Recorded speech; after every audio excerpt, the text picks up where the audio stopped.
Daxili İşlər Nazirliyi Kibercinayətkarlıqla Mübarizə Baş İdarəsi dekabrın 10-da Çempionlar Liqasının növbəti mərhələsində Tofiq Bəhramov adına stadionda keçiriləcək Qarabağ Ajax futbol oyununun biletlərinin qeyri-qanuni satışına qarşı növbəti əməliyyat texniki tədbir keçirib. Biletləri əvvəlcədən onlayn qaydada və satış məntəqələrindən əldə edib, daha sonra sosial şəbəkələrdə müxtəlif səhifələrdə, eləcə də qara bazarda dəyərindən daha artıq qiymətə satmaq istəyən Şahin Məmmədov və Hüseyn Quliyev saxlanılıblar.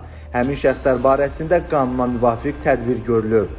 Bir daha idman yarışlarını stadionda izləmək istəyən vətəndaşlara biletləri yalnız rəsmi satış nöqtələri, eləcə də onlayn qaydada QR və ya elektron bilet sifariş verməklə əldə etməyi tövsiyə edirik. Qeyd edək ki, sosial şəbəkələrdə saxta bilet satışı ilə bağlı dələduzluq halları ilə üzləşən şəxslər bu barədə polisə məlumat verə bilərlər.